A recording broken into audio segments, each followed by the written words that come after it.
everyone for putting on this forum and giving me the opportunity to speak to you, my District 5 neighbors. I'm Carl Neimeyer. I'm running to be the Anne Arundel County District 5's next councilman. I'm a combat veteran, a professional engineer, a small business owner, an award-winning chamber member, a community volunteer, and a father of 5 very loud future voters who were screaming earlier.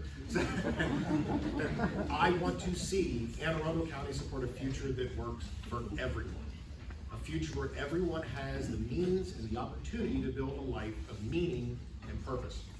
I'll be able to effectively advocate for our community because I'll bring a unique set of experience and expertise to the council.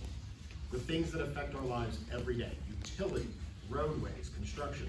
I've been involved with it from both sides of the table as both a representative of the government during my times of active duty service and as a contractor now in my current life. Of course, it's important to respond to your constituents' concerns and say that this needs to be improved. But apart from any other candidate for council, I'll be able to do that with the built-in knowledge to sanity check both what is feasible, what is quality, what is a reasonable cost for quality, so I can provide that input and oversight for how it can be improved. And that's part of the general issue I want to tackle here. It's real fiscal stewardship. I don't want to see us play this game where you'll either promise to cut taxes or slash budgets, regardless of the real world effects. Or even promise tons of spending and investment, regardless of whether it's an effective, responsible use of funds.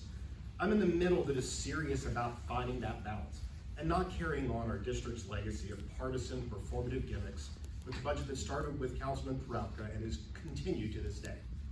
So that's something I work with every day as a business owner. It's a hard thing, especially through the pandemic.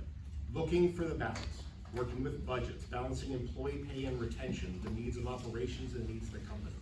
It'll be incredibly valuable to add a fresh perspective of someone who has worked on these things, not just within the government framework. As you know, it's only fiscal responsibility if it actually works and meets our commitments.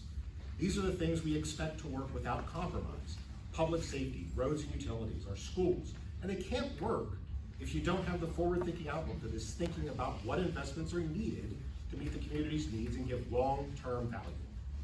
I want to use my perspective to help the county craft economic policy that is good for our whole community.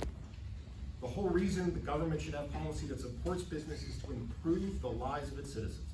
We can't have a thriving community with both gainful employment and the tax base to fund quality public goods.